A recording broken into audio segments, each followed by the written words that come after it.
तो गेट 2023 के लिए सीडीक्यू सीरीज में है हम लोग और नेटवर्क थ्योरी के सिलेबस में है। बेसिक अंडरस्टैंडिंग अपनी बिल्डअप कर रहे हैं, किस तरीके से नोडल इक्वेशन लिखा जा सकता है, चार्जेस और करंट के बीच में किस तरीके से रिलेशन होता है, या फिर वेव फॉर्म देख के किस तरीके से हम लोग करंट की वैल्यू इवेलुएट कर सकते हैं या फिर चार्जेस की वैल्यू इवेलुएट कर सकते हैं। इस तरीके का क्वेश्चन हम लोग ने देखा।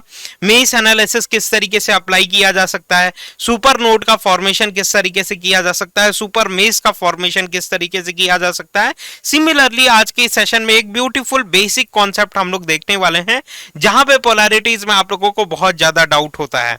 Most of the students polarities में ही बेसिक कॉन्सेप्ट में ही मिस्टेक करते हैं। अगर आपका एक बार बेसिक कॉन्सेप्ट वाला चैप्टर स्ट्रांग हो गया तो नेक्स्ट जितने भी सिलेबस हैं गेट से रिलेटेड, जो कि नेटवर्क थ्योरी से रिलेटेड, आपके इजी होने वाले हैं, बहुत स्मूथ होने वाले हैं। अगर आप ट्रांजिएंट एनालिसिस की बात करते हैं या फिर नेटवर्क थ्योरम्स के बारे में बात करते हैं, एसी साइनसोइडल एनालिसिस के बारे में बात करते हैं, टू पोर्ट नेटवर्क के बारे में बात करते हैं, सारी जगह पे आपके बेसिक फंडामेंटल आइडियाज ही काम आने वाले हैं। अगर आप एक पोलैरिटीज में मिस्टेक कर देते हैं तो पूरा सॉल्यूशन आपका गलत हो जाएगा, पूरा आंसर आपका गलत हो जाएगा। तो बेसिक कॉन्सेप्ट वाले चैप्टर को इसीलिए सारे इंस्टीट्यूशन में और आपकी अंडरस्टैंडिंग के लिए बहुत ज्यादा इंपॉर्टेंट है, इसीलिए बहुत सारे फैकल्टीज इसमें एम्फेसाइज करते हैं आपको लर्न करने के लिए। तो चलिए बेसिक कॉन्सेप्ट को इंप्रूव करने के लिए ये कॉन्सेप्ट हम लोगों ने लिया हुआ है।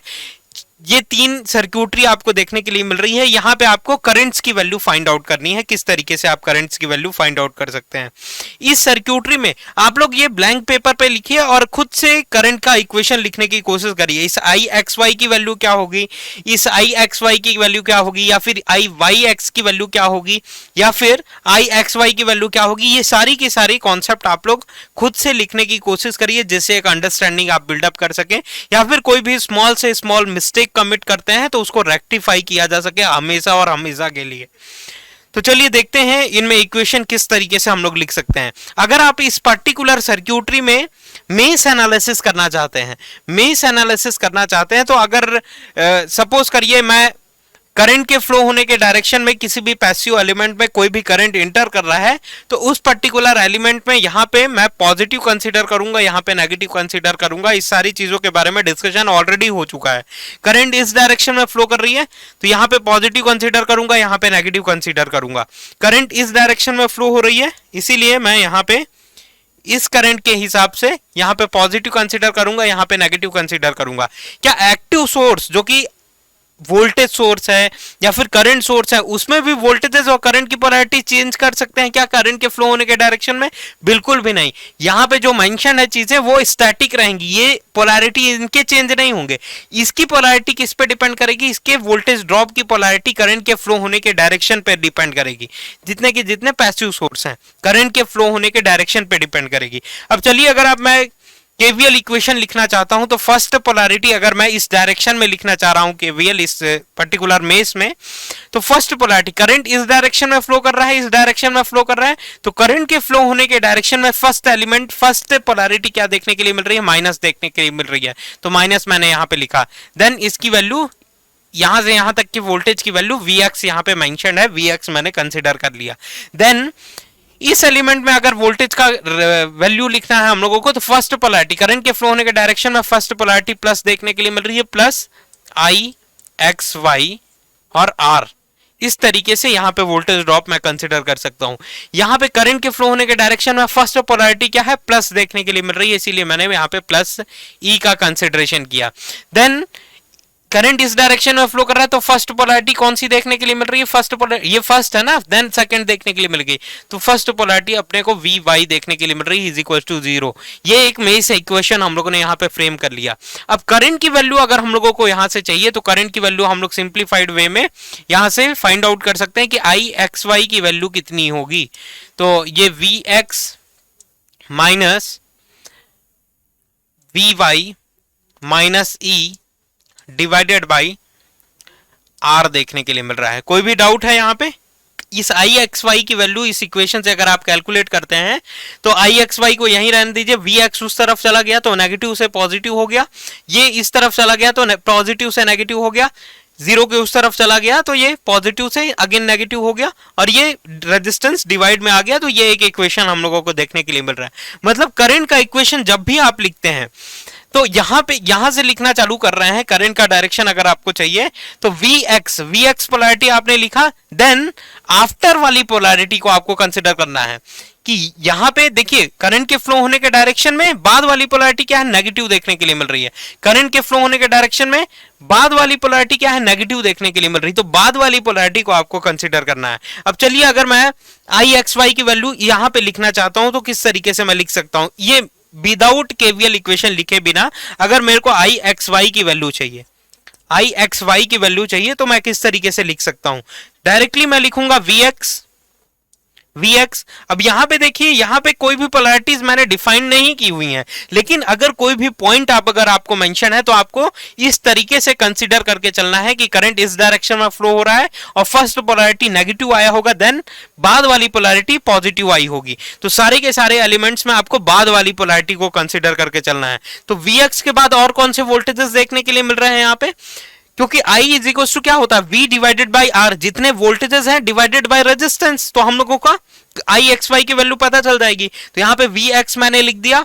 अब यहाँ पे और कौन सा वोल्टेज देखने के लिए मिल रहा है, ई वोल्टेज देखने के लिए मिल रहा है, इंड्यूस्ड वोल्टेजेस या फिर समथिंग लाइक दैट। ई की वैल्यू यहाँ पे कुछ मैग्नीट्यूड अगर आपको मेंशन है तो करंट के फ्लो होने के डायरेक्शन में, करंट अगर इस डायरेक्शन में फ्लो कर रहा है तो फर्स्ट पोलैरिटी नेगेटिव देखने के लिए मिल रही है, बाद वाली पोलैरिटी पॉजिटिव देखने के लिए मिल रही है। तो बाद वाली पोलैरिटी को हम लोगों को कंसिडर करना है, क्योंकि यहाँ पे भी हम लोगों ने बाद वाली पोलैरिटी को कंसिडर किया।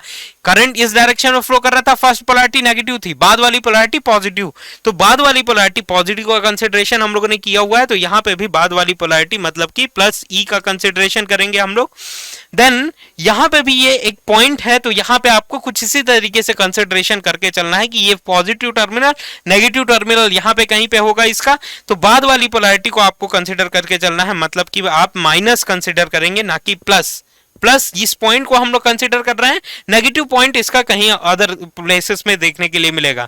तो इस तरीके से भी अगर कोई ब्रांच आपको गिवन है तो उसमें भी आप इक्वेशन लिख सकते हैं बहुत ही इजी मेथड के थ्रू। तो यहाँ पे वी एक्स वी वाई हम लोगों ने कंसीडर किया, वी वाई से हम लोगों ने इसको स्पेसिफाई किया, इस वोल्टेज को, डिवाइडेड बाई रेजिस्टेंस हम लोगों को देखने के लिए मिल रहा है जो कि आर से हम लोगों ने रिप्रेजेंट कर दिया। तो ये एक इक्वेशन हम लोगों ने फ्रेम कर लिया। अगेन हम लोग बात करें आई एक्स वाई के बारे में कि अगर इस सर्क्यूटरी में हम लोगों को आई एक्स वाई की वैल्यू चाहिए तो यहाँ का वोल्टेज, जितने वोल्टेजेस हैं पहले लिखिए आप। तो यहाँ पे करंट के फ्लो होने का डायरेक्शन इस डायरेक्शन में देखने के लिए मिल रहा है, ये एक ब्रांच है, जस्ट अ ब्रांच है। तो इस पॉइंट पे नेगेटिव कहीं और होगा इसका, तो पॉजिटिव यहाँ पे हम लोग कंसिडर कर रहे हैं।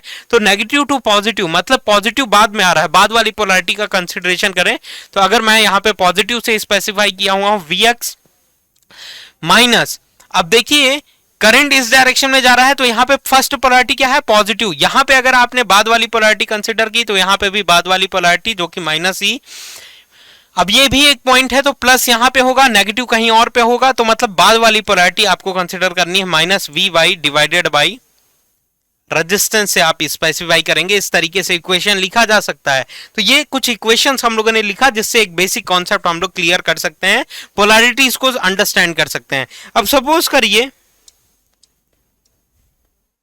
सपोज करिए कि अब अगर आई एक्स वाई की वैल्यू नहीं, आई वाई एक्स की वैल्यू अगर आपको चाहिए रहती तो आप कैसे लिखते, आई वाई एक्स की वैल्यू अगर आपको चाहिए रहती तो सपोज करिए करंट इस डायरेक्शन में फ्लो कर रहा है, अब डायरेक्शन ऑफ करंट चेंज हो गया तो यहां पे कहीं पे नेगेटिव पॉइंट रहा होगा, यहां पे कहीं पे पॉजिटिव पॉइंट देखने के लिए मिल रहा है। तो बाद वाली पोलैरिटी अगर हम लोग कंसीडर कर रहे हैं तो वी वाई मैंने लिखा, फिर करंट इस डायरेक्शन में फ्लो कर रहा है तो नेगेटिव फर्स्ट है, सेकंड पॉजिटिव, तो सेकंड वाली पोलैरिटी मतलब कि प्लस ई मैं यहां पे भी कंसीडर करूंगा। और यहां पे बात करें इस वाले वोल्टेज में तो पॉजिटिव यहां पे है, नेगेटिव यहां पे है, तो बाद वाली पोलैरिटी मतलब सेकंड वाली पोलैरिटी माइनस वी एक्स मैं कंसीडर करूंगा डिवाइडेड बाई रेजिस्टेंस की वैल्यू आर देखने के लिए मिल रही है। तो इस तरीके से कुछ सेट ऑफ इक्वेशंस हम लोग फ्रेम कर सकते हैं डिफरेंट सर्क्यूटरी के लिए, जो कि आपको बहुत ईजी पड़ेगा किसी भी क्वेश्चन में वोल्टेजेस या फिर करंट का इक्वेशन डायरेक्टली लिखने के लिए।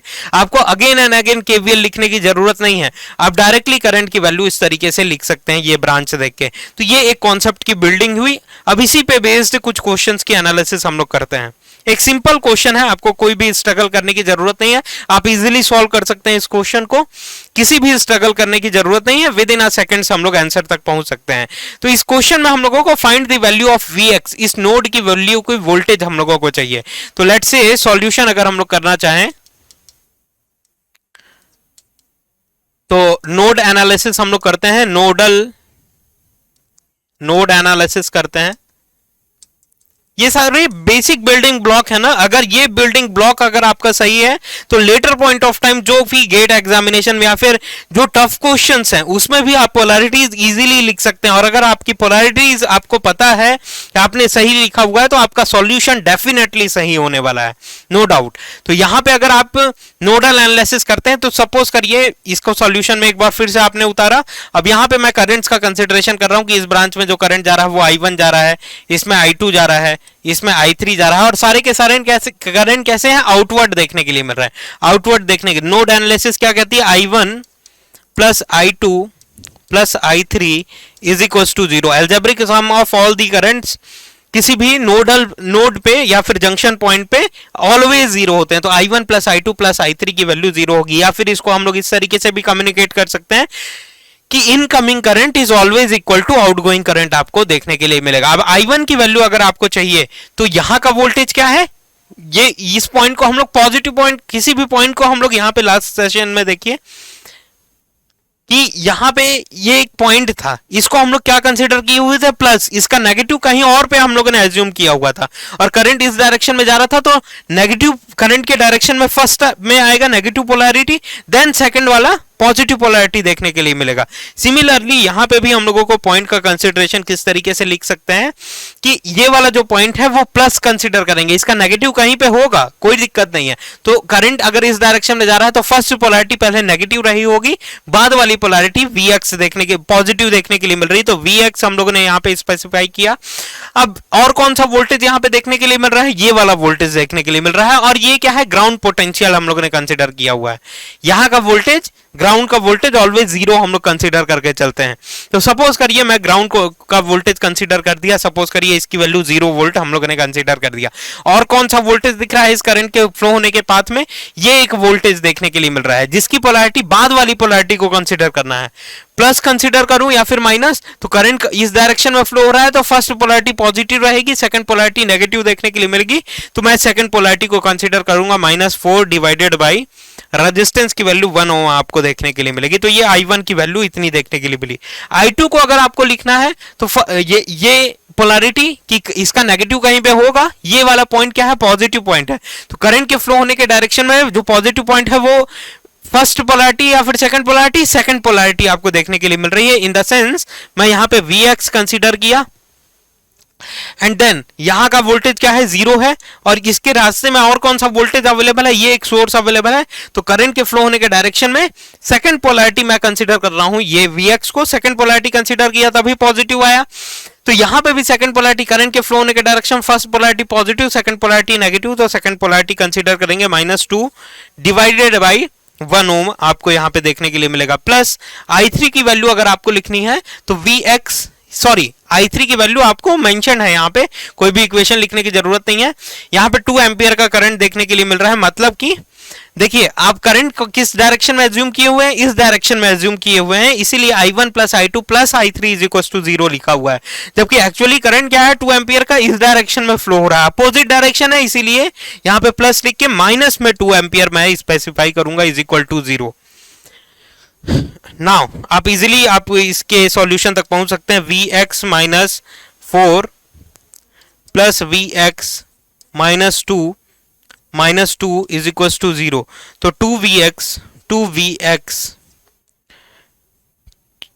5 6 7 8 इज इक्वल टू 8, तो Vx इज इक्वल टू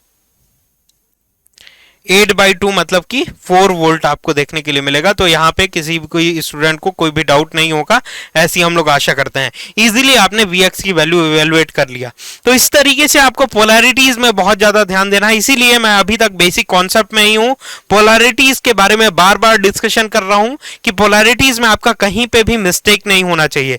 एक बार आपका पोलैरिटीज में बेसिक कॉन्सेप्ट में अंडरस्टैंडिंग हो गई तो later point of time network theory के किसी तो आज की सेशन के लिए इतना ही। नेक्स्ट सेशन में अगेन हम लोग सीटीक्यू सीरीज में ब्यूटीफुल क्वेश्चन के साथ होंगे।